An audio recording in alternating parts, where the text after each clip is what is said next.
मैंने रुस्तम भाई को सारी बात समझा दी।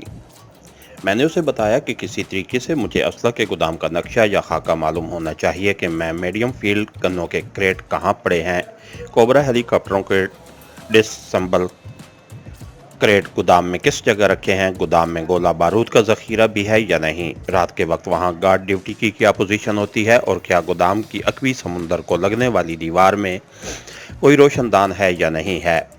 ये और दूसरी सारी मुतलका तफसील समझाते हुए मैंने रुस्तम गोहा, जिसको अब मैं रुस्तम भाई ही कहूँगा, से कहा, रुस्तम भाई, ये तफसील मुझे जैसे भी मुमकिन हो कल शाम तक ज़रूर मिल जानी चाहिए। ये काम तुम्हें हंगामी बुनियादों पर करना पड़ेगा। करीम भाई भी रुस्तम की तरफ देख रहा था। वो कहने लगा, मैं चाहता हूँ कि जैसे भी हो आपने पारसी उस्ताद के साथ तुम खुद कल किले के अंदर चले जाओ और खुद असला के गोदाम का पूरा नक्शा ज़हन में तैयार करके लाओ। क्या तुम ऐसा कर सकोगे? रुस्तम भाई अंधेरे में हमारी तरफ देख रहा था और किसी गहरी सोच में भी था। कहने लगा, मैं आखिरी हद तक कोशिश करूंगा, बस यूं समझ लें कि मैं कोई कसर नहीं उठा रखूंगा। मैं कल दोपहर के बाद आपको उसी जगह रिपोर्ट करूंगा। जब रुस्तम भाई चला गया तो करीम मुझसे कहने लगा,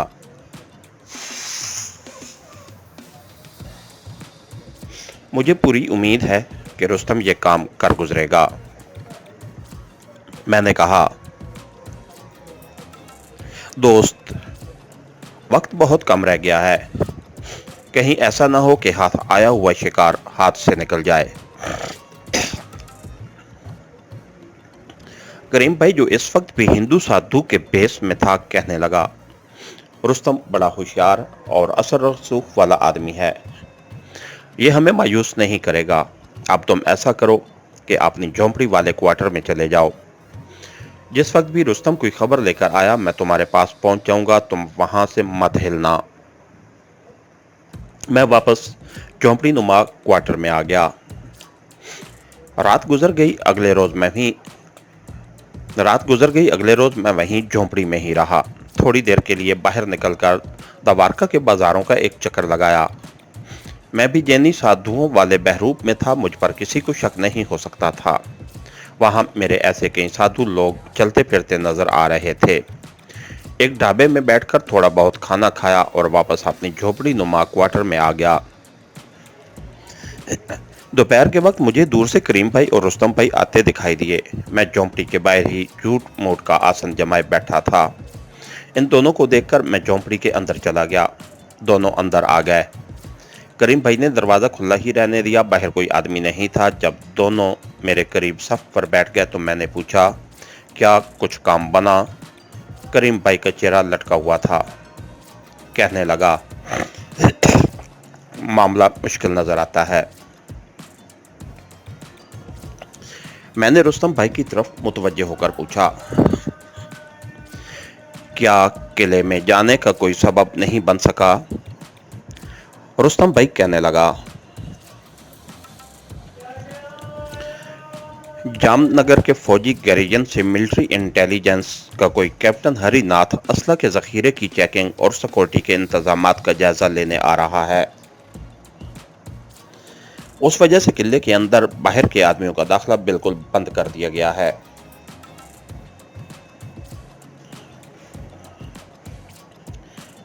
सिर्फ मेरा पारसी उस्ताद और उसके 2 कारीगरों को अंदर जाने की इजाज़त है। बाहर से जो सफाई करने वाले कभी कभी बुला लिए जाते थे, उनको भी रोक दिया गया है। अचानक एक ख्याल बिजली की तरह मेरे जहन में लहरा गया। रुस्तम भाई ने मेरा मसला हल कर दिया था। मैंने उसे पूछा, ये मिलिट्री इंटेलिजेंस का कैप्टन हरिनाथ जामनगर से कब यहाँ पहुँचेगा? रुस्तम भाई बोला, मेरे पारसी उस्ताद ने मुझे ये सब कुछ बताया था। वो कह रहा था कि 2-1 दिन में ये अफीसर किले में पहुंच जाएगा।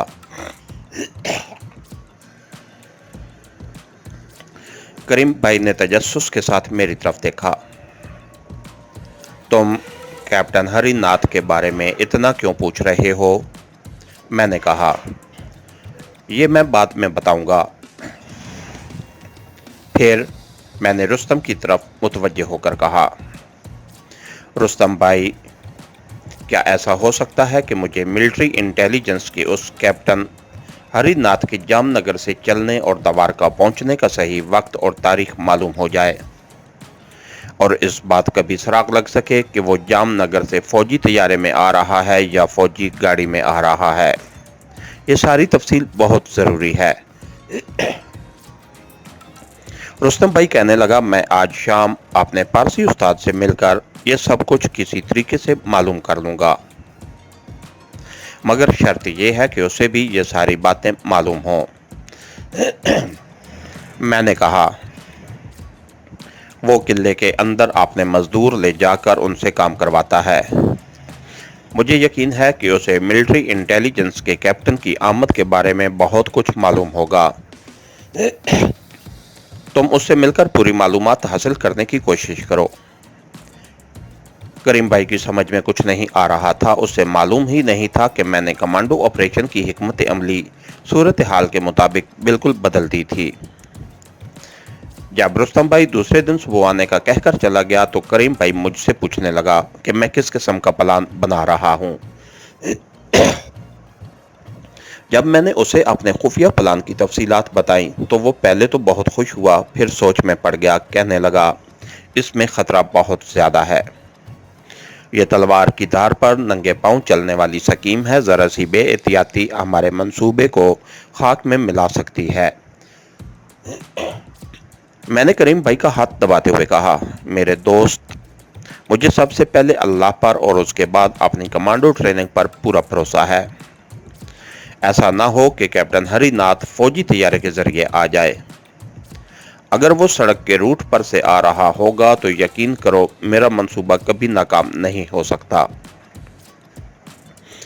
रात गए तक मैं और करीम भाई अपने नए कमांडो ऑपरेशन की तमाम जुजियात पर गौर व फिक्र करते रहे। मंसूबा पेचीदा ज़रूर था, उसमें हर कदम पर राज के फाश हो जाने और मेरे पकड़े जाने का खतरा था, लेकिन दूसरी सूरत में तीर ठीक निशाने पर जाकर बैठता था। रात 11 बजे के करीब करीम भाई मुझे अपनी झोंपड़ी नुमा क्वार्टर में छोड़कर अपने हाइड आउट की तरफ चला गया। सुबह बहुत जल्दी आ गया। अभी पौ फट रही थी, उसने आते ही मुझे जगा दिया। कहने लगा, मैं रात को सो नहीं सका। यही ख्याल आता रहा कि अगर हमारा मंसूबा नाकाम हो गया तो ये जितने कोबरा हेलीकॉप्टर, मीडियम फील्ड गने और गोला बारूद जहाज में आया है और दवारका के किले में डैम्प है, यह सारे का सारा कश्मीरी मुजाहिदीन पर इस्तेमाल होगा। मैंने करीम भाई से कहा, दोस्त, एमुनिशन से भरी हुई जो गाड़ी हमने मिड घाट के स्टेशन पर उड़ाई थी, उसके बारे में भी हम इसी तरह सोचते थे, मगर उसका जो हशर हुआ वो सारी दुनिया को मालूम है। मैंने उसको तसल्ली देते हुए कहा, फिक्र न करो। अगर हमने अक्लमंदी, होशियारी और साबित कदमी से काम लिया तो कामयाबी हमारे कदम चूमेगी। ये बताओ कि रुस्तम भाई सराग रसानी करके कब आ रहा है? मेरा ख्याल है वो दोपहर से पहले नहीं आएगा। उसे अपने पारसी ठेकेदार उस्ताद के घर जाकर सारी तफसीलात मालूम करनी होंगी। दुआ करो कि पारसी ठेकेदार को ये सारी बातें मालूम हों। दोपहर तक करीम भाई मेरे पास ही रहा। हम दोनों साधु जोगियों के भेष में झोंपड़ी के बाहर बैठे वहां से गुजरने वालों को दिखाने के लिए मनकों की माला का जाप करते रहे और एक दूसरे से बातें भी करते रहे। दोपहर के बाद दूर से हमें रुस्तम भाई आता नजर आया। करीम भाई बोला, रुस्तम आ गया है, हमें झोंपड़ी के अंदर चले जाना चाहिए। हम एक दूसरे के पीछे उठकर झोंपड़ी के अंदर आ गए। थोड़ी देर बाद रुस्तम भाई भी सीधा झोंपड़ी में आया और हमारे पास सफ पर बैठ गया। मैंने उसकी तरफ सवालिया नजरों से देखा। करीम भी खामोश था। रुस्तम भाई ने कहा, मुझे जो बातें मालूम हुई हैं वो ये है कि ये जो मिलिट्री इंटेलिजेंस का कैप्टन हरिनाथ जामनगर के फौजी गैरियन से चेकिंग के लिए आ रहा है, ये पहले राजपूत राइफल्स की सिग्नल कोर में था। दूसरी बात जो ख़ास तौर पर मैंने मालूम की है वो ये है कि ये कैप्टन पहली बार द्वारका फोर्ट में चेकिंग के लिए आ रहा है। इससे पहले वो फोर्ट में कभी नहीं आया। तीसरी बात ये मालूम की है कि कैप्टन हरिनाथ आज और कल का दिन छोड़कर परसों दोपहर के बाद फौजी जीप में अपने उर्दली के साथ जामनगर से चलेगा और माहमपुरी और गादरा से होता हुआ शाम होने से पहले पहले द्वारका फोर्ट पहुंच जाएगा। मेरे लिए ये मालूमात बहुत थी। हकीकत ये है कि मुझे इतनी तवक्को ही नहीं थी जितनी मालूमात रुस्तम भाई हासिल करके ले आया था। उसके बाद मैंने रुस्तम को भी अपने कमांडो ऑपरेशन से आगाह कर दिया कि मैं क्या करने वाला हूँ। मैंने एक बार फिर उससे पूछा, क्या तुम्हें यकीन है कि ये कैप्टन हरिनाथ किले में पहली बार आ रहा है और उसे वहां किसी फौजी अफसर या जवान ने नहीं देखा? रुस्तम भाई कहने लगा, मेरे पारसी उस्ताद ने अपनी तरफ से जो खोज लगाया है उसके मुताबिक तो ये फौजी अफसर पहली बार द्वारका आ रहा है और उसे वहां किसी अफसर या जवान ने आज तक नहीं देखा। इस नुक्ते के बारे में मुझे सबसे ज्यादा फिक्र था, क्योंकि इसी एक नुक्ते पर मेरे कमांडो ऑपरेशन की कामयाबी या नाकामी का दारोमदार था। मैंने रुस्तम से कहा, मैं चाहता हूं इस बारे में तुम एक बार फिर पूरी तरह से सराग रसानी कर लो कि ये हिंदू कैप्टन द्वारका फोर्ट के फौजी जवानों और अफसरों के लिए बिल्कुल नया चेहरा है। करीम भाई ने भी रुस्तम से यही कहा कि वो पूरी तरह इस बारे में तसल्ली करे। रुस्तम बोला, फिर मैं कल शाम को ही उसकी बाबत आपको कुछ बता सकूंगा। मैंने कहा, कोई बात नहीं, तुम कल शाम को यहां आकर बता देना। तब तक हमारी दूसरी जरूरी तैयारियां मुकम्मल करते हैं। 2 दिन बाकी हैं, ऐसी कोई बात नहीं है। टारगेट का हमने तयन कर दिया है, शिकार को निशाने की जद में ले लिया है, अब सिर्फ ट्रैगर ही दबाना है। जब रुस्तम दूसरे दिन शाम को आने का कहकर चला गया तो मैंने करीम भाई से कहा, करीम भाई, हमें अभी चलकर जामनगर से द्वारका आने वाली सड़क की रेकी करनी होगी। उसका जायजा लेकर द्वारका के करीब कोई ऐसी जगह तलाश करनी होगी जहां बड़ी सड़क में से कोई छोटी सड़क निकलकर दरख्तों, झाड़ियों या किसी भी तरफ जाती हो।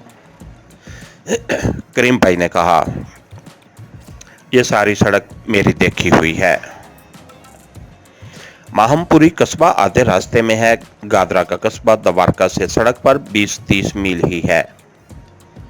हम यहाँ कोई जगह तलाश कर सकते हैं। मैंने कहा,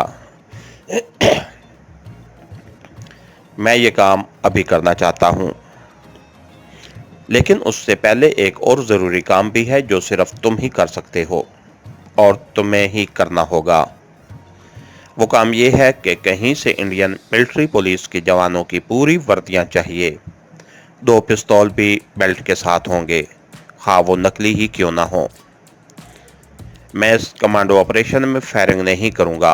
तुम्हारे पास एक चाकू होना चाहिए। मुझे चाकू की भी ज़रूरत नहीं है, क्योंकि इंटेलिजेंस के कैप्टन हरिनाथ की वर्दी खून आलूद नहीं होनी चाहिए। करीम भाई कुछ देर गौर करने के बाद बोला, फौजी वर्दियां यहाँ द्वारका में नहीं मिलती, ये हमें जामनगर के पुराने बाजार से मिल जाएंगी। उसके लिए मैं आज ही जामनगर चला जाऊंगा। कल सुबह दोनों वर्दियां, फौजी यूनिट और मिलिट्री पुलिस की खास टोपियां, जिनका इंडियन मिलिट्री पुलिस में उसी साल रवाज हुआ है, लेकर वापस आ जाऊंगा। ठीक है, तो फिर अब यहाँ से द्वारका जामनगर सड़क पर चलते हैं। मेरे साथ आओ। अब हमारा एक एक लम्हा बड़ा कीमती है। सूरत हाल की इमरजेंसी और नज़ाकत का करीम भाई को भी पूरा एहसास था। हम उसी वक्त झोंपड़ी से निकले और उसी सड़क की तरफ चल पड़े जो द्वारका से जामनगर की तरफ जाती थी। जिन लोगों ने ये इलाका देखा हुआ है वो जानते होंगे कि ये इलाका घने जंगलों वाला नहीं है, बल्कि बुनियादी तौर पर डेल्टे का दलदली इलाका है। द्वारका के 3 तरफ समुंदर है, सिर्फ एक तरफ खुशकी है। शहर सतह समुंदर का पानी अंदर तक आ गया है। कहीं रेत ही रेत है और कहीं दलदली मैदान शुरू हो जाते हैं। यहाँ जगह जगह समुद्री झाड़ियाँ उगी हुई है। जो सड़क जामनगर को जाती है वो साहिल से काफ़ी हटकर है, मगर जवार बाटा की रातों में समुंदर यहाँ तक भी मार करता है और सड़क ट्रैफिक के लिए बंद हो जाती है। ये बात मेरे मंसूबे को तकवीत पहुंचाती थी। हम रक्शे में आए और सड़क के शुरू में उतरने की बजाय रक्शे को लेकर गादरा की तरफ चल दिए। मैं सड़क की दोनों जानिब बड़े गौर से देख रहा था। शहर से कोई 3-4 मील बाहर निकलने के बाद अचानक एक जगह मुझे बड़ी सड़क में से एक छोटी सी सड़क नारियल और ताड़ के झुंडों की तरफ जाती नजर आई। मैंने करीम को इशारा किया और उसने वहीं रक्शा रुकवाकर उसे पैसे दिए और वापस भेज दिया। मैं उस जगह पर आ गया जहां बड़ी सड़क में से एक छोटी सड़क निकलती थी। जामनगर को जाती बड़ी सड़क कोई इतनी बड़ी सड़क नहीं थी। बकौल करीम भाई के महमपुरी से आगे जाकर यह सड़क कुशादा हो जाती थी।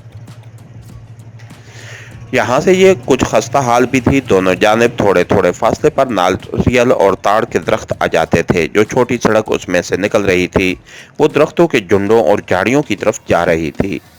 मैंने आसपास के माहौल का पूरा जायजा लिया और करीम भाई से कहा, सड़क पर ट्रैफिक ना होने के बराबर थी। एक बैलगाड़ी और एक ट्रक जरूर गुजरा था। हम वापस दवारका आ गए।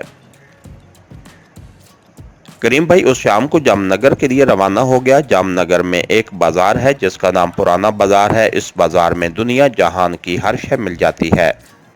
करीम भाई ने यहाँ से वो सारा सामान और मिलिट्री पुलिस की गहरे सब्ज रंग की वर्दियाँ और टोपियाँ खरीदी जो उस जमाने में भारतीय मिलिट्री पुलिस में जाती थीं। फौजी बूट और बेल्ट और एक नकली पिस्तौल जो होल्स्टर में बंद था और बेल्ट के साथ लगा था, और अपने लिए एक चाकू भी खरीद लिया। वो उसी रात वापस दवारका पहुंच गया, मगर मुझे दूसरे दिन सुबह के वक्त आकर मिला। कहने लगा, मैंने सारा सामान लाकर अपने हाइड आउट में रख लिया है। असल में पुराना बाजार एक तरह का लंडा बाजार भी था। जिस तरह हमारे लंडे बाजार में इस्त्री की हुई पुरानी खाकी फौजी पतलूनें, कमीज़ें और फौजियों के कांधों पर लगाए जाने वाले फीते और बटन वगैरह मिल जाते हैं, उसी तरह ये चीज़ें पुराने बाजार से भी मिल जाती थीं। मैंने उसे पास बैठा लिया और कहा, करीम भाई अब तुम्हें अहमदाबाद भी जाना होगा। वहाँ से टैबलेट बम की गोलियाँ और मैग्नेट बम बनाने के लिए ज़रूरी सामान भी लाना है।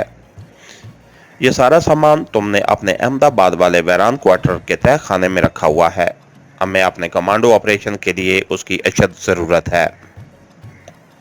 करीम भाई ने मुझे घूर कर देखा, फिर हल्के से तबस्सुम के साथ कहा, यह सारा सामान मैं अपने साथ ही लेकर दवारका आया था। तुमने तो उसका जिक्र नहीं किया था, मगर मुझे मालूम था कि उसकी ज़रूरत पड़ेगी। यह सामान मैंने अपने साथी रुस्तम भाई के मकान पर रखा हुआ है। मैंने बेख्तियार होकर करीम भाई का हाथ चूम लिया। वाकई ये शख्स इंतहाई जिम्मेदार मास्टर सिपाही था। मैंने उसे कहा कि 2 काम बड़े ज़रूरी हैं जो हमें करने होंगे। पहला ये काम है कि हमें किसी पोशीदा जगह पर बैठकर मैग्नेट टाइम बमों की ताकत को कम अज़ कम 3 गुना ज़्यादा ताकतवर करना होगा। दूसरे, टैबलेट बम की गोलियों को सियाल शक्ल देकर उसकी मुद्दत और मैदे में जाकर धमाके से फटने के दौरानिया को 4-5 मिनट से बढ़ाकर 10-15 मिनट करना होगा। करीम भाई भी मेरी तरह हाई एक्सप्लोजिव का माहिर था। कहने लगा, ये काम भी जल्द हो जाएगा, उसकी तुम फिक्र न करो। अगर किसी शय की ज़रूरत पड़ी तो दवारका शहर के एक बाजार में तेजाब और कलमी शुरा वगैरह हर शय मिल जाती है। दोपहर के वक्त रुस्तम गोहा या रुस्तम भाई ने आने के लिए कहा हुआ था, वो भी आ गया। उसने आकर इस बात की तस्दीक कर दी कि मिलिट्री इंटेलिजेंस का कैप्टन हरिनाथ पहली ही बार दवारका फोर्ट के असला के जखीरा को दौरा करने और सिक्योरिटी की चेकिंग के लिए आ रहा है। इस तस्दीक ने मेरे कमांडो मिशन के ब्लू प्रिंट को मुकम्मल कर दिया। अब उस पर अमल करना ही बाकी था। रुस्तम ने कैप्टन हरिनाथ के जामनगर से बजरिया सड़क रवाना होने की जो तारीख बताई थी उसमें सिर्फ एक दिन बाकी रह गया था। अपने शेड्यूल के मुताबिक वो दूसरे रोज तीसरे पैर दवारका फोर्ट पहुंचने वाला था। करीम भाई मेरी स्कीम से पूरी तरह वाकिफ था। उस बड़े अहम मगर खतरनाक कमांडो ऑपरेशन में उसे मेरे साथ रहना था। रुस्तम भाई को हमने कुछ नहीं बताया था। अपने कमांडो मिशन के लिए हमें एक मिलिट्री MP जीप की भी ज़रूरत थी, मगर उसका इंतज़ाम होना मुश्किल था। मैंने मिलिट्री जीप के बगैर ही पूरी स्कीम ज़हन में तैयार कर दी थी। अब हमें एस्प्रो टैबलेट किस्म के छोटे मगर इंतहाई धमाका खेज आतिशी बम तैयार करने थे। जैसा कि मैं पहले बयान कर चुका हूँ, हसन गुल ने मुझे कमांडो ट्रेनिंग के दौरान हाई एक्सप्लोजिव की भी पूरी तरबियत दी थी। एस्प्रो टैबलेट्स बम तो 15 के 15 अभी तक वैसे ही करीम भाई के अहमदाबाद वाले क्वार्टर के तहखाने में पड़े थे। उसका नुस्खा भी वहीं पड़ा था, लेकिन हमें ताकतवर बम बनाने का फार्मूला आता था। हमने रुस्तम भाई को वापस भेज दिया और खुद बाजार में केमिकल्स वगैरह का ज़रूरी सामान खरीदने चल दिए। मैं आपको इसकी पूरी तफसील नहीं सुनाऊंगा, बस यूं समझ लें कि हमने आधा दिन और आधी रात लगाकर 15 इंतहाई ताकतवर धमाका खेज आतिशगीर बम तैयार कर दिए। ये बम गम की शक्ल में थे और मैंने उसे खांसी की गोलियों वाले चौकोर पैकेट में बंद करके अपने पास रख दिया था। उस वक्त दिन का 1 बज रहा था। करीम भाई भी मेरे साथ समुद्री चट्टान वाली हाइड आउट में ही था। तमाम मुतलका सामान हम वहां साथ ले आए थे। ठीक 2 बजे हमने कमांडो ऑपरेशन की तैयारी शुरू कर दी। मेरी दाढ़ी मूछ जो बड़ी हुई थी उन्हें बड़े मुनासिब और शाइस्ता हद तक त्रिशवा दिया था। बाल जो गर्दन तक आए हुए थे उनकी भी ऐसी हजामत बनवा ली थी जैसी फौजी अफसरों की हुआ करती है। हमने मिलिट्री पुलिस के जवानों की वर्दी पहन ली, सर पर मिलिट्री पुलिस की सुर्ख बैरेट कैप रख ली, हाथों में सफ़ेद दस्ताने पहन लिए, बाजुओं के साथ MP के सुर्ख बिल्ले लगा लिए। हम दोनों की बेल्ट के साथ पिस्तौल के होलिस्टर लगे हुए थे। मेरे होलिस्टर में नकली पिस्तौल था, जबकि करीम भाई के होलिस्टर में असली भरा हुआ पिस्तौल था। यह हंगामी सूरत हाल के लिए था। करीम को मैंने एक कमांडो चाकू भी दे दिया था। करीम भी एक तरबियत याफ्ता कमांडो था। मेरी पतलून की जेब में 2 बड़ी अहम चीज़ें थीं।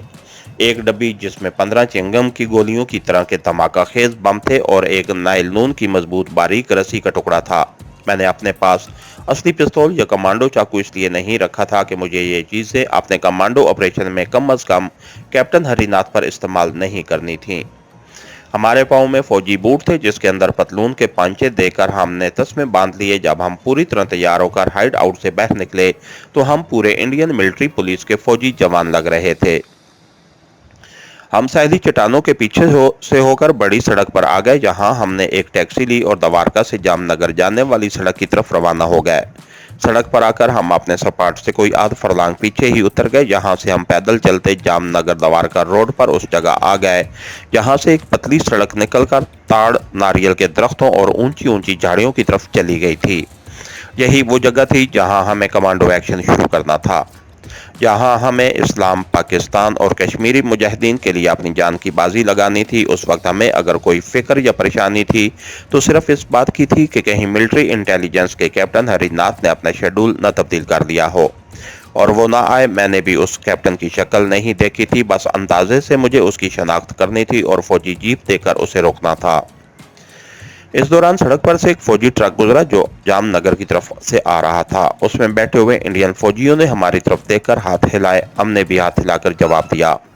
वो हमें इंडियन मिलिट्री पुलिस के जवान समझ रहे थे। फौजी ट्रक के ड्राइवर ने MP के 2 जवानों यानी हमें देखकर ट्रक रोकना चाहा था, मगर हमने इशारा किया कि गुजर जाओ। वो यही समझे थे कि हम चेकिंग के लिए खड़े हैं।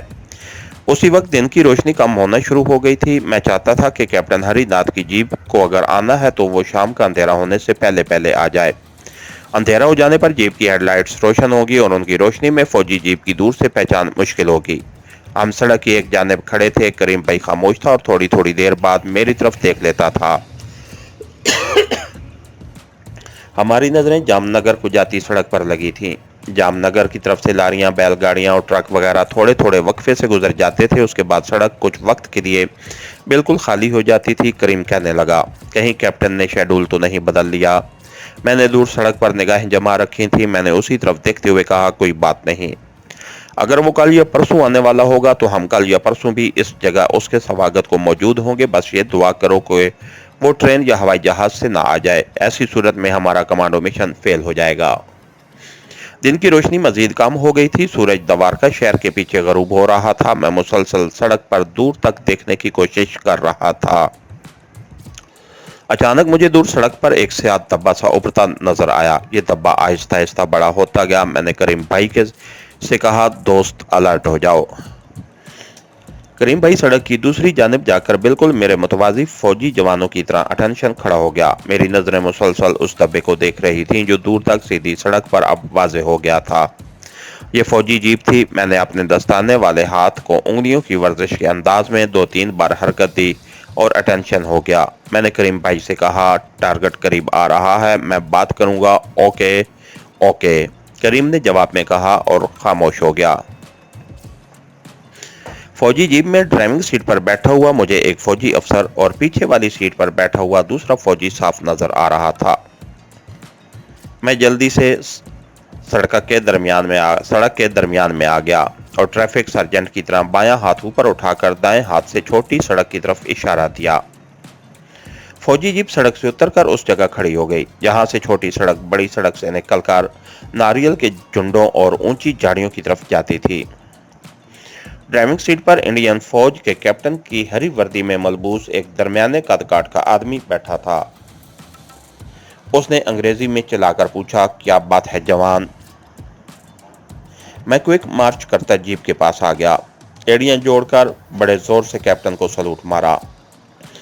کریم بھائی بھی میرے پیچھے پیچھے اسی طرح قواعد کرتا آیا اور اس نے بھی زور سے سلوٹ کیا۔ میں نے کہا، سر، مجھے دوارکا گیریئن کے آفیسر کمانڈنگ صاحب نے آپ کو لینے بھیجا ہے۔ سر، آپ کا نام؟ شبنام۔ کیپٹن ہری ناتھ ہے نا؟ کیپٹن ہری ناتھ نے بیزاری سے کہا۔ میں کیپٹن ہری ناتھ ہی ہوں، مگر ادھر تم جانگلیوں نے ہمیں کس لیے روکا ہے؟ میں نے ایک بار پھر ایڑیاں جوڑ کر سلوٹ مارا اور کہا، سر، آگے سڑک پر سمندر کی باڑھ کا پانی آ گیا ہے، سڑک ڈوب گئی ہے، میں آپ کو گائیڈ کروں گا سر، ہم اس چھوٹی سڑک سے ہو کر جائیں گے سر۔ کیپٹن ہری ناتھ نے سخت بیزاری کے انداز میں سر ہلایا اور پوچھا، تمہاری جیپ کہاں ہے؟ میں نے فوراً اٹینشن ہو کر جواب دیا، سر، آگے بڑی سڑک پر کھڑی ہے سر۔ کیپٹن ہری ناتھ نے اپنے اردلی سے کہا، ایک جوان کو پیچھے بٹھا لو، اور میری طرف اشارہ کر کے کہا، تم یہاں آ جاؤ، جلدی کرو، ڈبل سے۔ ہم ڈبل سے چلتے جیپ میں آ کر بیٹھ گئے۔ کریم بھائی پچھلی سیٹ پر اردلی کے ساتھ بیٹھ گیا۔ میں اگلی سیٹ پر کیپٹن ہری ناتھ کے پہلو میں بیٹھ گیا۔ میں نے جس زاویے سے اٹیک کرنا تھا وہ زاویہ بنا لیا تھا۔ کریم بھائی کی طرف دھیان دینے کا میرے پاس وقت نہیں تھا۔ کیپٹن ہری ناتھ نے سخت بددلی کے ساتھ انگریزی میں گالی دیتے ہوئے جیپ چھوٹی سڑک پر ڈالی اور اس کا رخ ناریل کے درختوں کی طرف کر دیا۔ میں نے صرف آدھے سیکنڈ کے لیے گردن گھما کر پیچھے دیکھا۔ میں دیکھنا چاہتا تھا کہ پیچھے بڑی سڑک خالی ہے کہ نہیں۔ بڑی سڑک شام کے دھندلکے میں خالی پڑی تھی۔ میں نے دیکھ لیا تھا کہ کیپٹن ہری ناتھ کا پستول ہولسٹر میں بند اس کی بیلٹ کے ساتھ لگا تھا۔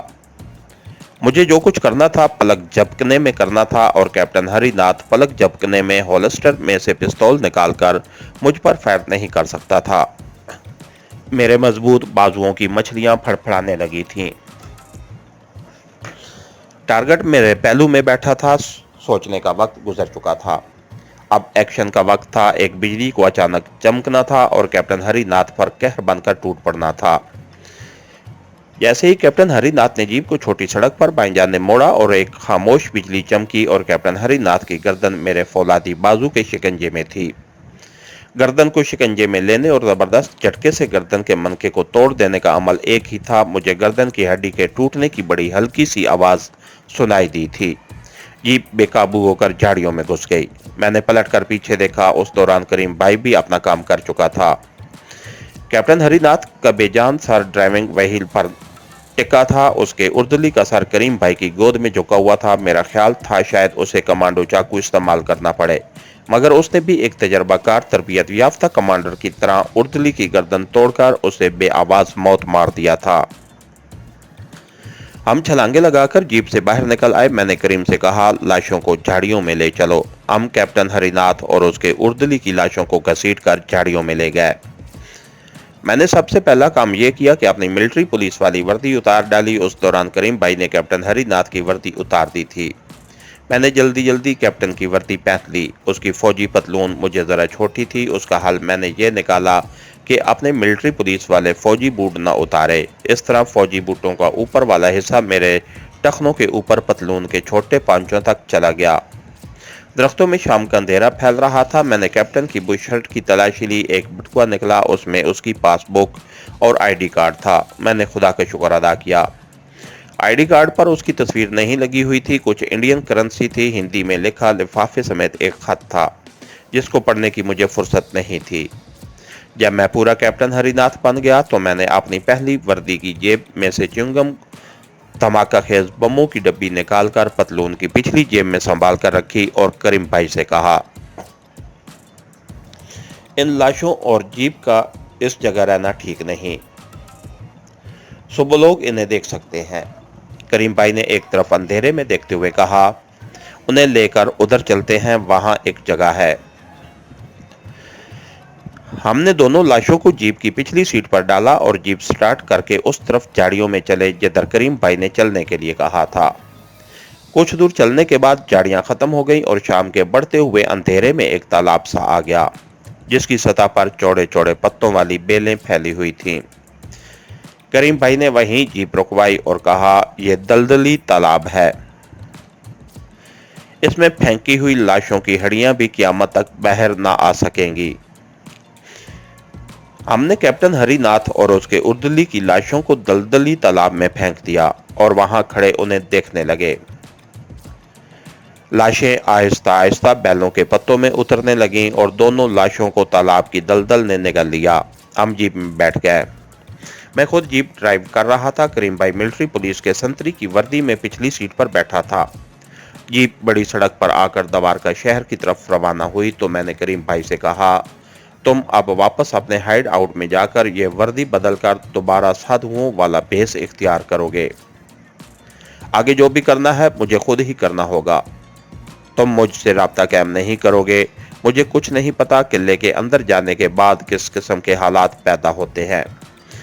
वहां कुछ भी हो सकता है। मैंने जिस हिंदू कैप्टन हरिनाथ को कत्ल करने के बाद उसकी वर्दी पहनी हुई है उसके आगे पीछे के बारे में मुझे कुछ भी इल्म नहीं है। मुझे सिर्फ इतना मालूम है कि मैं इंटेलिजेंस का कैप्टन हरिनाथ हूँ। जामनगर हेडक्वार्टर से दवारका फोर्ट में जहाज से लाए हुए फौजी साजो सामान और गोला बारूद की चेकिंग करने आया हूँ। इससे पहले मेरा ताल्लुक राजपूत राइफल्स की सिग्नल कोर से था। मैं शादीशुदा हूँ या नहीं, मेरे माँ बाप बहन भाई कौन है, मैं किस शहर का रहने वाला हूँ, इन बातों का मुझे कोई इल्म नहीं है। अगरचे मैं इन तमाम बातों से बचकर चलूंगा मगर कुछ भी हो सकता है। ज़रा सी भूल मेरा भांडा फोड़ सकती है, इसलिए तुम मेरी फिक्र न करना। अगर मैं अपने मिशन में कामयाब हो गया और जिंदा रहा तो तुम्हें तुम्हारे हाइड आउट में आकर ही मिलूंगा। अगर मर गया तो फिर अगले जहां खुदा के दरबार में मुलाकात होगी। मैं जानबूझकर जीप आहिस्ता आहिस्ता चला रहा था ताकि दवारका के फौजी अड्डे पर उस वक्त पहुंचूं जब रात का अंधेरा हो गया हो।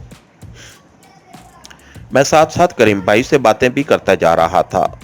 मैंने कहा, ऐसा भी हो सकता है कि दवारका फोर्ट में जो फौजी यूनिट है उसके किसी सिपाही या अफसर ने असली कैप्टन हरिनाथ को देख रखा हो। ऐसी सूरत में बहुत मुमकिन है कि मैं किले में दाखिल होने के थोड़ी देर बाद ही गिरफ्तार कर दिया जाऊं। मेरा जुर्म सिर्फ यही नहीं होगा कि मैं वहां भारतीय फौज की जासूसी करने आया था, बल्कि मुझ पर इंडियन फौज के एक अफसर का कत्ल भी साबित हो जाएगा, खा उस अफसर की लाश मिले या न मिले। मैं जानता हूं मुझे शदीद टार्चर के अजियतनाक मरहलों से गुजरना पड़ेगा।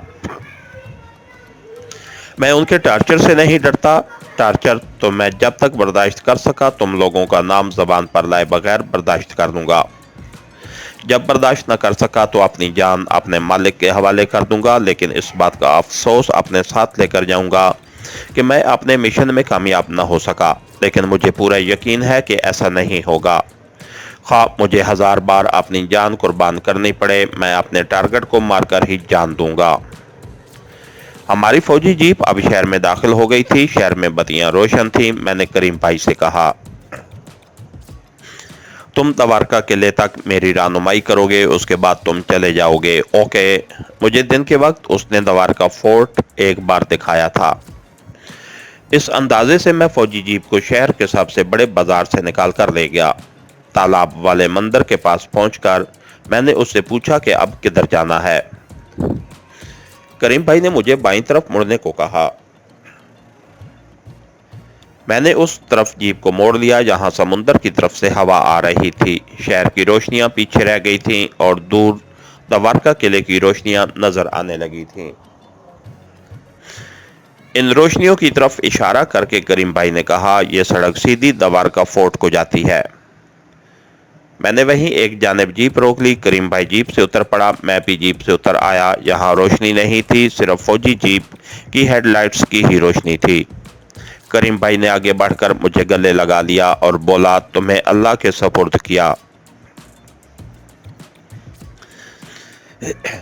मैंने मुस्कुराते हुए गर्मजोशी से उसे हाथ मिलाया। करीम भाई एक कदम पीछे हट गया। उसने एड़ियां जोड़कर मुझे सलूट किया। मैंने भी उसी तरह उसके फौजी सलूट का जवाब दिया। जीप में बैठा और उसे तेजी से निकालकर आगे ले गया। दवारका किले की रोशनियां करीब आ रही थी। मेरे लिए एक नए ड्रामे की स्टेज पर पर्दा उठने वाला था। मुझे उस ड्रामे में अपने नए किरदार को इस तरह निभाना था कि मेरा किरदार असली मालूम हो। ड्रामा देखने वालों को एक लम्हे के लिए भी शक न पड़े कि मैं अदाकारी कर रहा हूँ। ड्रामा नकली था, मेरा किरदार नकली था, मगर स्टेज असली था। ड्रामा देखने वाले असली थे। अगर जरा सी भी भूल चूक हो गई तो देखने वाले मुझे जिंदा नहीं छोड़ेंगे। फिर मेरी मौत, मेरे मिशन की मौत यकीनी थी। जीप दवारका किले के और करीब हो गई थी। किले की पुरानी दीवार और बड़े गेट पर लगी हुई रोशनियां अब साफ नजर आने लगी थीं। मैंने कलमा शरीफ पढ़कर अपने सीने पर फूंक मारी और जीप की रफ्तार तेज कर दी। चंद लम्हों के बाद मेरी फौजी जीप किले के दरवाजे पर थी। किले का पुराना दरवाजा था, सिर्फ बैरियर लगा हुआ था। दोनों जाने मिलिट्री पुलिस के चाकू चौबंद फौजी जवान खड़े थे। ऊपर वाली फ्लड लाइट की तेज रोशनी में उन्होंने फौजी जीप को देखा तो उनमें से एक जवान मार्च करता मेरी जीप के पास आया। उसने मेरी वर्दी और कांधे पर लगे हुए कप्तानी के निशान को देखकर सलूट मारा। मैंने बटुए में से अपना आईडी निकाल कर तेज फौजी लहजे में कहा, captain Harinath Sharma, military intelligence. फौजी जवान ने मेरे कार्ड को बिल्कुल चेक न किया, दौड़कर बैरियर उठा दिया। मेरी जीप उनके करीब से गुजरकर किले में दाखिल हुई तो दोनों ने सिर्फ एड़ियां बजाकर मेरी ताज़ीम की। मिलिट्री गार्ड ने अंदर क्वार्टर गार्ड वालों को फोन पर मेरी आमद की इतला कर दी थी। जब मेरी जीप क्वार्टर गार्ड के करीब आई, जहां रेजिमेंट के फ्लैग के साथ ही भारत का कौमी परचम लहरा रहा था और तेज रोशनियां हो रही थीं, तो दो फौजी तेज तेज कदम उठाते क्वार्टर गार्ड से निकलकर मेरी तरफ बढ़े। मैंने जीप रोक ली। उनमें से एक मेजर रैंक का और दूसरा कैप्टन रैंक का अफसर था। मैं बड़े इत्मीनान के साथ जीप में से उतरकर उनकी तरफ बढ़ा। मेरा ड्रामा का पहला सीन शुरू हो गया था। सिर्फ एक इंतहाई नाजिल और इंतहाई खतरनाक पर्दा हायल था कि उनमें से किसी ने असली कैप्टन हरिनाथ को देखा हुआ ना हो, मगर ऐसी बात नहीं थी। हम तीनों ने एक दूसरे को सैल्यूट किया। मैंने अपना तारुफ कराते हुए मेजर से अंग्रेजी में कहा, मैं कैप्टन हरिनाथ हूँ। मेजर और दूसरे कैप्टन ने बारी बारी मुझसे फौजी अंदाज में जोरदार मुसाफा किया और कहा, मैं मेजर देव पटेल हूँ और ये कैप्टन शोप्रसाद हैं। हम अंग्रेजी में ही बातें करते क्वार्टर गार्ड के कमरे की तरफ बढ़े। मेजर पटेल कह रहा था, हमें जामनगर से जो इतला मिली थी उसके मुताबिक हमें सपैर से तुम्हारा इंतजार था। क्या रास्ते में कोई ट्रैफिक जाम था कैप्टन? मैंने बेनियाजी से कहा। नहीं, ऐसी बात नहीं थी। मैं जामनगर ही से लेट चला था।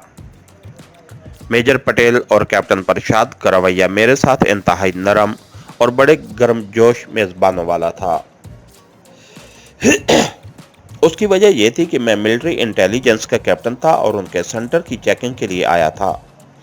फौजी एमनीशन डिपुओं में किसी किस्म की हेरा फेरी नहीं हुआ करती।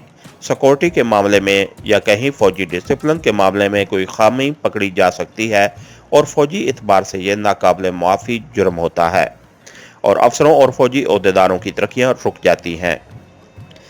क्वार्टर गार्ड में मेरे लिए ठंडे मशरूब का खातिर खा इंतजाम किया गया था। 2 फौजी जवान खिदमत पर मामूर थे। हम क्वार्टर गार्ड के अकबी लान में बैठ गए। मेज पर शैम्पियन विस्की और बियर की बोतलें रखी थीं। मेजर पटेल ने अंग्रेजी में ही कहा था, सर उर्दुली तुम्हारे साथ क्यों नहीं आया? मैंने कहा, उसकी तबीयत ठीक नहीं थी। वो तो आने को तैयार था, मगर मैंने खुद ही उसे रोक दिया। कहा कि इतना लंबा सफर नहीं है, जामनगर से द्वारका तक ही जाना है। मेजर पटेल ने शराब की बोतलों वाली ट्राली की तरफ हाथ बढ़ाते हुए मुझसे पूछा,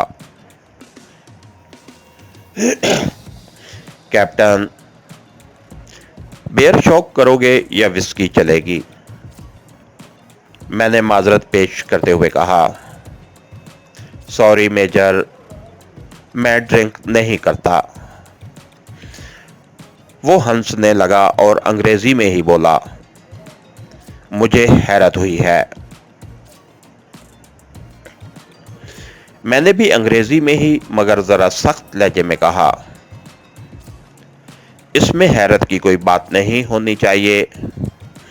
हमारे मेहमान नेता महात्मा गांधी जी भी ड्रिंक नहीं करते थे। मेजर पटेल शर्मिंदा सा होकर सर खुजाने लगा। फिर उसने अपने लिए और कैप्टन प्रसाद के लिए गिलास में बर्फ और विस्की डालकर सोडा डाला और बोला, आई एम सॉरी कैप्टन, हम सिर्फ रात को थोड़ा सा शौक कर लेते हैं। मैंने उन्हें सख्त लहजे में याद दिलाया था कि मैं यहाँ उनकी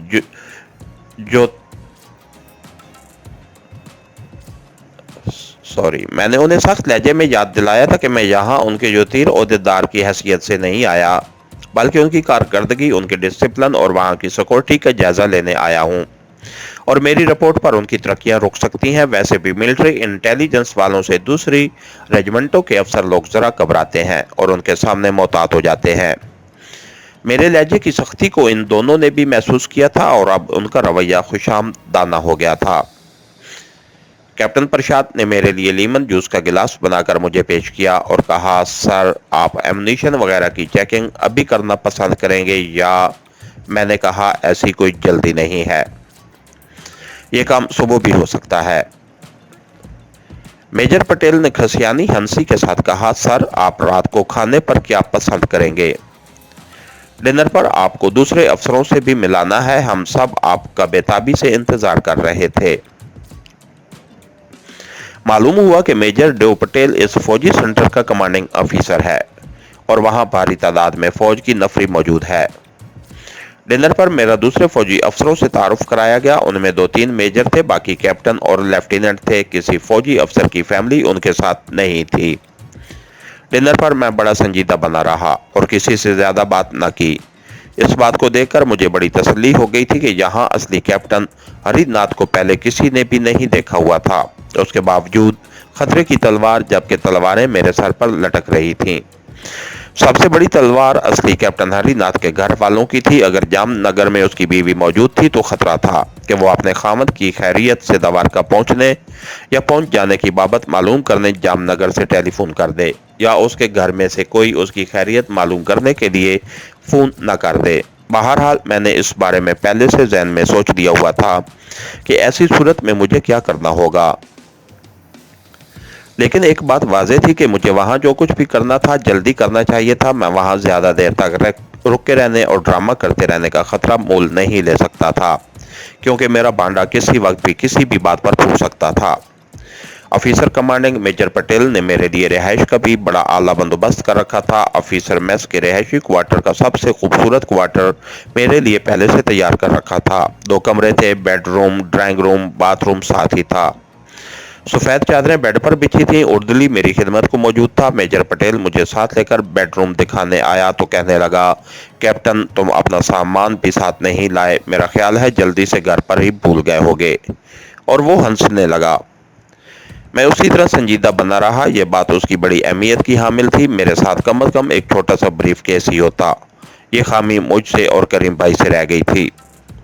तब मुझे याद आया कि जिस वक्त हमने कैप्टन हरिनाथ और उसके उर्दुली की लाशों को दलदली तालाब में फेंका था तो एक छोटा टेची केस भी उनके साथ ही फेंक दिया था। उस वक्त ये ख्याल ही ना आया कि ये अटैची केस मुझे अपने पास रख लेना चाहिए था। हो सकता है उसमें कैप्टन का स्लीपिंग सूट और कुछ दफ्तरी फाइलें ही होती। हकीकत ये है कि मेरे पास कोई एक फाइल भी नहीं थी जो कि असूली तौर पर होनी चाहिए थी। मैंने मुस्कुराते हुए थोड़ी बेतकल्फी का इजहार करते हुए मेजर पटेल से कहा, मुझे 2-1 दिन से ज़्यादा तो यहाँ रहना नहीं, और फिर मुझे मालूम था कि तुम लोग रात को कम अज़ कम मुझे एक स्लीपिंग सूट ज़रूर दे दोगे। मेरे बेतकल्फाना रवैये पर मेजर बहुत खुश हुआ। कहने लगा, हम तो आपकी हर खिदमत करने को तैयार हैं। No problem sir, no problem. मैंने उसे कहा कि मैं सुबह 8 बजे इस गोडाउन के आर्सनल की चेकिंग करना चाहता हूँ, जहां ट्रांसपोर्ट शिप से पिछले दिनों दूसरे असला के साथ मीडियम फील्ड गने और कोबरा गन शिप हेलीकॉप्टर लाकर स्टॉक किए गए हैं, क्योंकि ये असला 2-1 रोज में हमें कश्मीरी महाज पर सप्लाई करना है।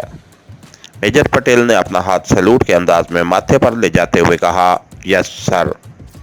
मैं और कैप्टन प्रसाद सुबह 8 बजे गोडाउन नंबर 1 के गेट पर मौजूद होंगे। उसके बाद मैंने यह कहकर उसे भेज दिया कि मैं अब आराम करना चाहता हूँ। नींद कोसों दूर थी। बिस्तर पर लेटा पहलू बदलता रहा। यही सोच रहा था कि किसी तरह रात गुजर जाए और सुबह गोडाउन में जाकर असला की पोजीशन का जायजा लूं और 15 के 15 च्युइंगम वाले बम वहां अहम जगहों पर लगा दूं। च्युइंगम की इन चौकोर गोलियों के अंदर धमाका खेज आतिशगीर मादे को फाड़ने के लिए एक बारीक सी, बहुत ही बारीक नलकी लगाई गई थी। टैबलेट को एक तरफ से दबाने पर यह नलकी टूट जाती थी और उसके अंदर भरा हुआ तेजाब आहिस्ता आहिस्ता नलकी के 2 चक्रों में से होता हुआ कोई 1 घंटे में बारूद तक पहुंचता था। उसके बाद आतिशगीर धमाका होता था और इर्द गिर्द की हर शय के परखचे उड़ जाते थे। इन टैबलेट बमों का दौरानिया 1 घंटा था, जिसका मतलब यह था कि ये बम लगाने के 1 घंटे के अंदर अंदर मुझे वहां से निकल जाना था। कभी सोते कभी जागते रात किसी न किसी तरह गुजर गई। सुबह उठकर मैंने गुस्ल किया, वर्दी पहनी और तैयार होकर ड्राइंग रूम में बैठ गया। उर्दुली नाश्ता लेकर आ गया। मैंने उसे रात ही को हदायत कर दी थी कि मैं नाश्ता ड्राइंग रूम में ही करूंगा, मेस में नहीं करूंगा। नाश्ता करते करते 8 बज गए। मैं सीधा गोडाउन नंबर 1 के गेट पर पहुंच गया। वहां मेजर पटेल और कैप्टन प्रसाद मेरे इस्तकबाल के लिए पहले से मौजूद थे। गोडाउन का छोटा सा दरवाजा खुला था, जहां एक असला बरदार संतरी गार्ड ड्यूटी पर चाको चौबंद खड़ा था। मेजर और कैप्टन ने आगे बढ़कर मेरा खैर मुकदम किया। उनके हाथों में एक एक फाइल थी। मेजर ने मुझे अपनी फाइल देते हुए कहा, इसमें आर्सनल की पूरी डिटेल दर्ज है। हम गोडाउन में दाखिल हो गए। मेरे खुदा, गोदाम के अंदर असला का अंबार लगा था। ऊंची छत वाले इस हाल कमरे में दीवार के साथ असला के क्रेट लगे थे। दरमियान में कतारों की सूरत में हर किस्म के असला के ढेर बड़ी तरतीब से मेजों पर सजे हुए थे। मैंने यूं ही फाइल को देख देख कर चेकिंग शुरू कर दी। मैंने मेजर पटेल से गनशिप कोबरा हेलीकॉप्टरों और मीडियम फील्ड गनों के बारे में पूछा कि उन्हें कहाँ रखा गया है। मेजर पटेल मुझे दूसरी तरफ ले गया, जहां बहुत बड़े क्रेट एक दूसरे के साथ लगे दूसरी दीवार तक चले गए थे। उसने कहा, हेलीकॉप्टरों और फील्ड गनों का मर्चेंडाइज है सर। मैं बड़े गौर से क्रेटों को ठोंक बजाकर देखने लगा।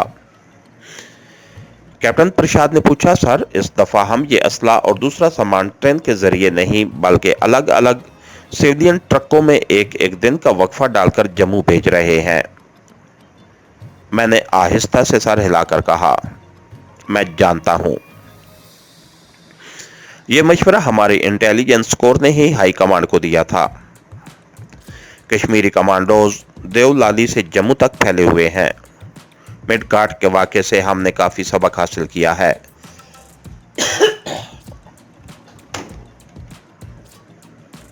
हम एक मेज़ के करीब आए तो यहाँ डायनामाइट की सिक्कों वाले मीडियम साइज के जदीद तरीन टाइम बम बड़े करीने से 4 कतारों में रखे हुए थे।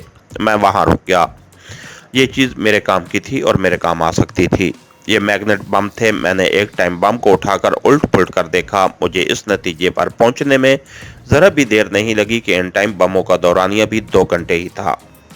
उनके फ्यूज अलग किए हुए थे। मैंने टाइम बम मेज पर रख दिया और वहां की सिक्योरिटी के बारे में मेजर पटेल को ज़रूरी हदायत देता उस दीवार की जानिब आ गया, जहां मीडियम के अलावा हैवी फील्ड गनों के गोलों की लातादाद क्रेट साथ साथ रखे हुए थे। मेरी चेकिंग के वास्ते क्रेटों के ऊपर के हिस्से खोल दिए गए थे। ये गोले कश्मीर के महाज पर फायर करने के लिए बाहर से मंगवाए गए थे। मैं आधा घंटा गोडाउन में रहा और मैंने चेकिंग और सिक्योरिटी के बारे में इंतहाई यकसुई जाहिर की, जैसे मुझे इस असला की सिक्योरिटी का बेहद ख्याल लगा हुआ हो। इसके बाद मैं फाइल हाथ में लिए उस छोटे से कमरे में आ गया जो मुझे दिया गया था। यहाँ फ़ोन भी लगा था। मैंने मेजर पटेल से कहा कि मैं अकेला बैठकर रिपोर्ट तैयार करना चाहता हूँ, मुझे कोई डिस्टर्ब न करे। मेजर और कैप्टन अपने अपने ऑफिस रूम्स की तरफ चले गए जो क्वार्टर गार्ड के सामने ही थे। उस दिन सुबह ही से दवारका के आसमान पर काले काले बादल जमा होने शुरू हो गए थे। जिस छोटे से कमरे में मेरे लिए मेज कुर्सी लगा दी गई, उसकी खिड़की में से ठंडी हवा आ रही थी। मैं फाइल सामने खोले बैठा था। मुझे अब सिर्फ एक काम करना था कि गोडाउन नंबर 1 में जाकर मौजूद जगह पर अपने टैबलेट बमों के अलावा वहां जो मैग्नेट टाइम बम पड़े थे उनको भी लगाकर उनके फ्यूज ऑन करके बटन दबाकर क्लॉक की डिजिटल उल्टी गिनती को शुरू कर देना था। यह काम इतना वक्त तलब या दुश्वार नहीं रहा था। मैं बिला रोक टोक गोडाउन में दाखिल होकर यह काम सर अंजाम दे सकता था। मैं सिर्फ एक बुत का इंतजार कर रहा था। मेजर पटेल ने मुझे बताया था कि इसराइल की किसी बंदरगाह से असले की एक और खेप लेकर मर्चेंट नेवी का बहरी जहाज रवाना होने वाला है। मुझे उस जहाज की रवानगी की तारीख और वक्त मालूम करना था, जिसके बारे में मेजर पटेल ने बताया था कि दोपहर के बाद हमें हैफा की बंदरगाह से जहाज की रवानगी का सिग्नल मिल जाएगा। इतने में टेलीफोन की घंटी बजी। मैंने रिसीवर उठाया तो दूसरी तरफ से मेजर पटेल की आवाज सुनाई दी। सर, जामनगर से आपकी कॉल है। और उसके साथ ही एक औरत की आवाज आई। हेलो नाथ जी, मैं परितिमा बोल रही हूँ। आपने तो कहा था मैं दवारका पहुंचते ही फोन कर दूंगा। आपने कोई फोन नहीं किया। आपको इतना भी ख्याल नहीं आया कि आपकी पत्नी पीछे परेशान होगी। ये असली कैप्टन हरिनाथ की बीवी बोल रही थी, जिसका नाम परितिमा था।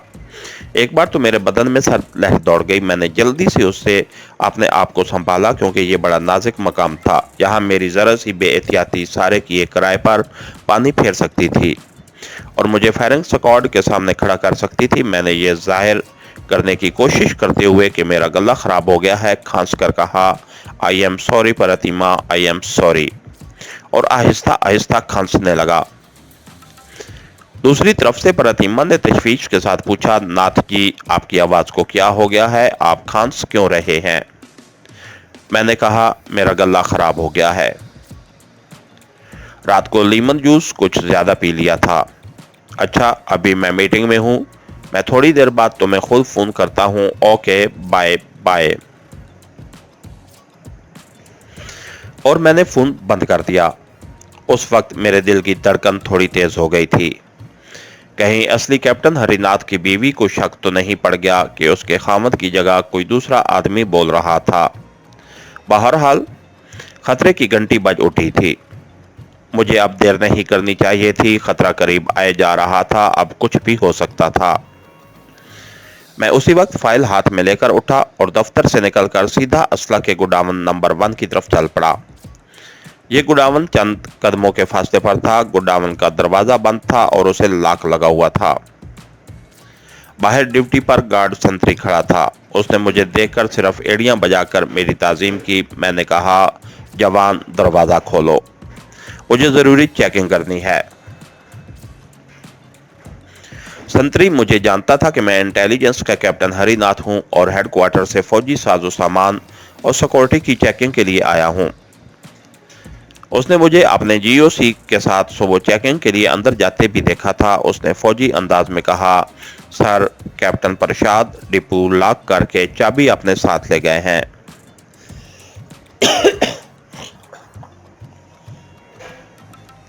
मैं वहीं से अपने ऑफिस में आ गया। वहां से इंटरकॉम पर कैप्टन प्रसाद को फोन किया। घंटी बजती रही। वो अपनी सीट पर नहीं था। मैंने मेजर पटेल को फोन किया और कैप्टन प्रसाद का पूछा। वो कहने लगा, सर, वो तो नेवल हेडक्वार्टर गया हुआ है, कोई खास बात हो तो फरमाएं। मैंने कहा, मुझे स्टोर में कुछ आइटमें चेक करनी थी। वो गोडाउन लॉक कर गया है। उसकी डुप्लीकेट चाबी तुम्हारे पास है तो मुझे भिजवा दो। मेजर पटेल ने जवाब दिया, सर, सिक्योरिटी के मामले में वो किसी पर भरोसा नहीं करता। डुप्लीकेट चाबी भी उसी के पास होती है। फिक्र न करें, वो थोड़ी देर में आ जाएगा। मैंने कहा, कोई बात नहीं।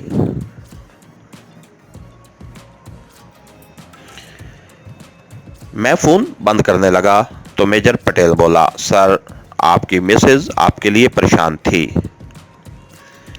आपने उनसे बात करते हुए फोन अचानक बंद कर दिया तो वो मुझसे आपकी सेहत के बारे में पूछने लगी कि आपका गला क्यों खराब हो गया है।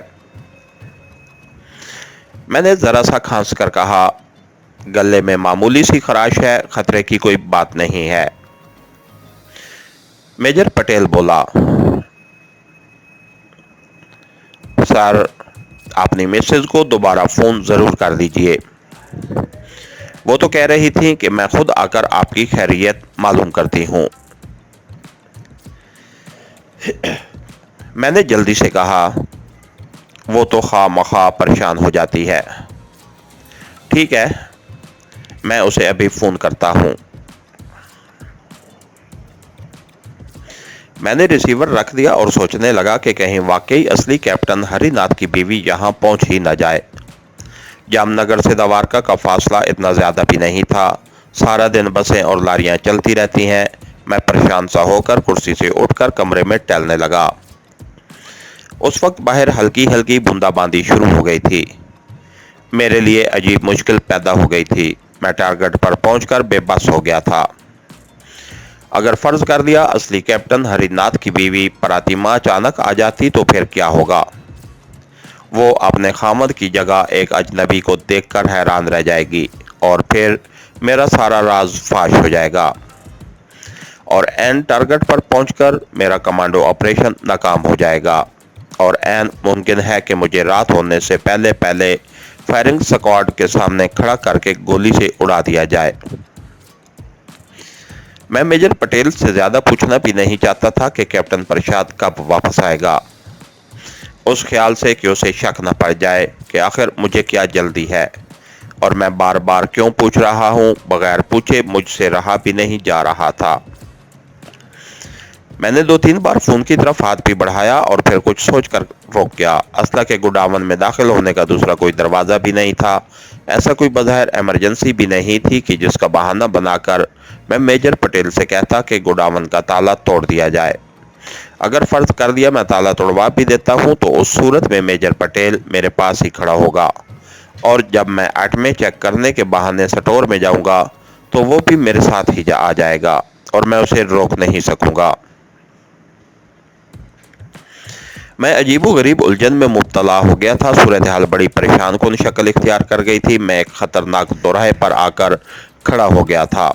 न आगे बढ़ सकता था न पीछे मुड़ सकता था। मैंने सोचा मेजर पटेल को फ़ोन करके पूछता हूँ कि नेवल हेडक्वार्टर्स में कैप्टन प्रसाद किस नंबर पर मिल सकता है ताकि उसे फ़ोन करके फ़ौरन वापस बुलाऊं।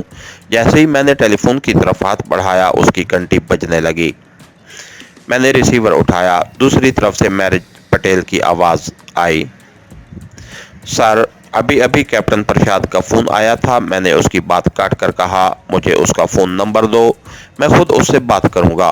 मेजर पटेल ने कहा, सर उसने अपना नंबर नहीं दिया। वो द्वारका नेवल बेस के एयर कमोडोर गालीगवार्ड के ऑफिस में बैठा है। जो अम्नीशन की नई शिपमेंट आ रही है उसके बारे में ज़रूरी डिस्कशन कर रहा है। उसने कहा है कि मैं एयर कमोडोर के साथ जेटी पर जा रहा हूँ, 1 घंटे तक वापस आ जाऊंगा। मैंने फ़ोन बंद कर दिया। मैं सोचने लगा कि गोडाउन का ताला तोड़ देना चाहिए। फिर ख्याल आया कि ताला मेजर पटेल के सामने तोड़ा जाएगा। लाजमी बात है कि वो आइटमें चेक करवाने मेरे साथ ही अंदर आएगा। मैं उसे किस तरह रोकूंगा, इस बात का खतरा कि मेरे अकेला अम्नीशन स्टोर में जाने से उसे शक पड़ जाए। मैंने सोचा कि जो होगा देखा जाएगा। मैं उसे अंदर जाने से रोक दूंगा और कह दूंगा कि बाज़ आइटमें मैं अकेला ही चेक करनी चाहता हूं। ये फैसला करने के बाद मैंने मेजर पटेल को दोबारा फ़ोन किया और कहा कि बाज़ आइटमों की चेकिंग ज़रूरी है। क्या ऐसा नहीं हो सकता कि हम गोडाउन का ताला तोड़ दें? मेजर पटेल ने किसी कदर हैरानी का इजहार किया और बोला, सर ऐसी कोई इमरजेंसी वाली बात नहीं है। ताला तोड़ने की क्या ज़रूरत है और फिर हम सिवाय इस हालत में कि स्टोर में आग लगने का खतरा हो गोडाउन का ताला नहीं तोड़ सकते।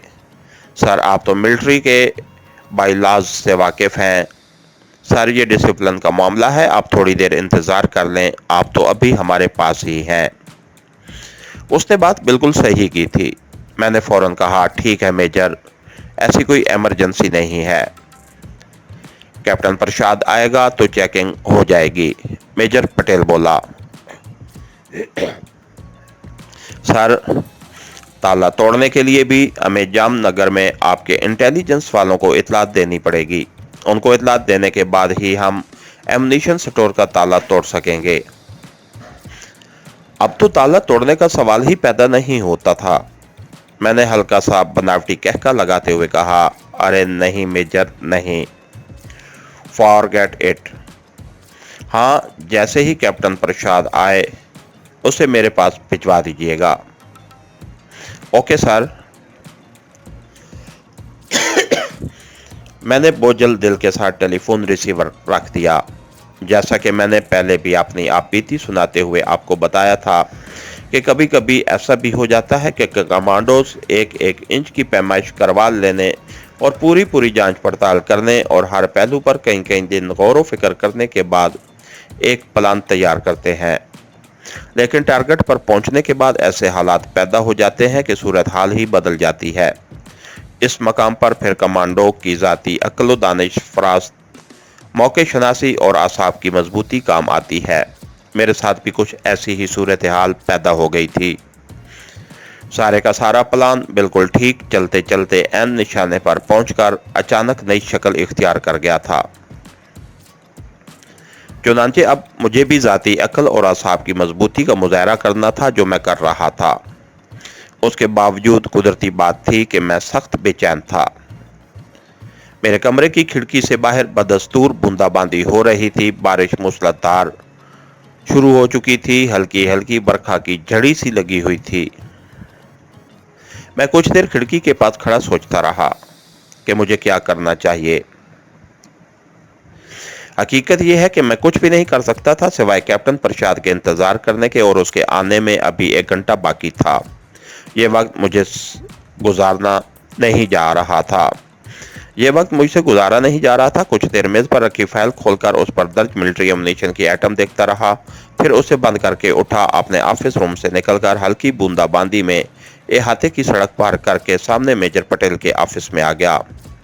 वो मुझे देखते ही कहने लगा, सर कैप्टन थोड़ी देर में आ जाएगा, वहाँ कोई इमरजेंसी पड़ गई होगी, आप मेरे पास बैठे, मैं काफ़ी मंगवाता हूँ। मैं बैठ गया।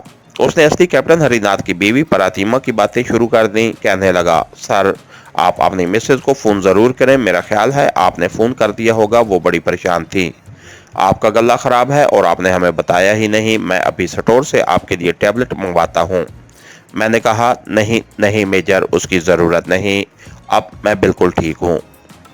और मैं थोड़ा सा खांस कर खामोश हो गया। मैंने उसे यूं ही कह दिया कि हाँ, मैंने अपनी मिसेज को फ़ोन पर तसल्ली दे दी थी। इतने में उर्दली काफ़िले आया। हम काफ़ी पीने लगे। मेजर मुझसे फोर्ट की सिक्योरिटी के बारे में पूछने लगा। सर, हमने यहाँ सिक्योरिटी बड़ी सख्त रखी हुई है। फिर खुद ही हंस कर बोला, अब हमें मालूम नहीं आपकी इंटेलिजेंस को हमारी सिक्योरिटी के बारे में क्या रिपोर्ट पहुंचती है। मैंने दिल्ली से कहा, डोंट वरी मेजर, हमें जो रिपोर्ट पहुंची है वो गलत नहीं होती। वैसे मैंने यहाँ सिक्योरिटी का इंतज़ाम तसल्ली बख्श पाया है।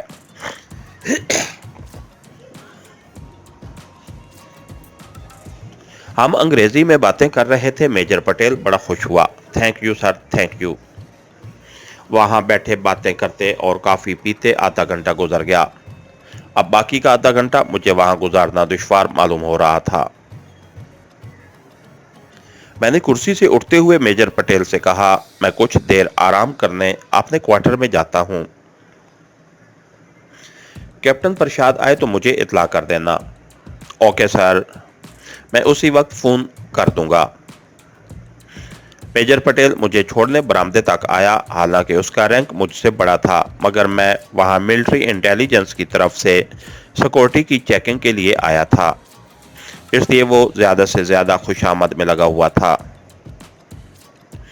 बाहर बूंदाबांदी देखकर बोला, मैं छाता मंगवाता हूँ। میں نے ہاتھ کے اشارے سے کہا، نو نو میجر، اس کی ضرورت نہیں، اٹ از اوکے اوکے، اور میں بوندا باندی میں ہی اپنے رہائشی کوارٹر کی طرف چل پڑا۔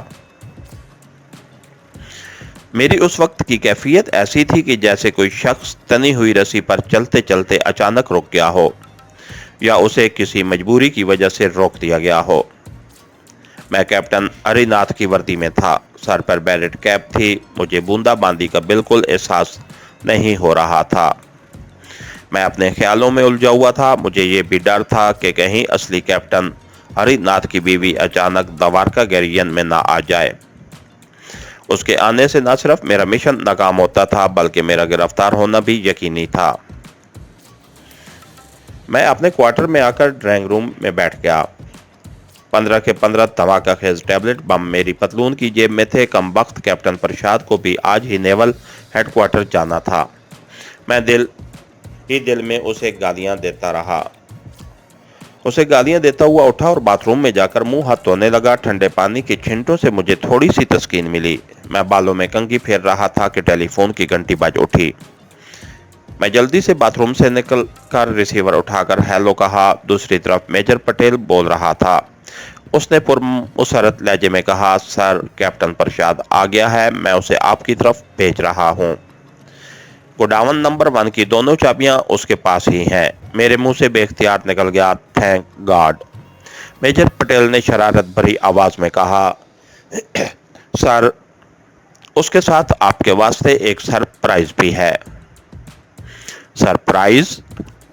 میں نے پوچھا، کیا مطلب ہے تمہارا؟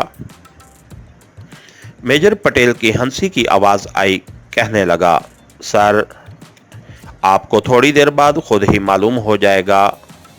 بڑا خوشگوار سرپرائز ہے سر۔ اور اس نے ہنستے ہوئے ٹیلی فون بند کر دیا۔ میں سوچنے لگا کہ خوشگوار سرپرائز کیا ہو سکتا ہے۔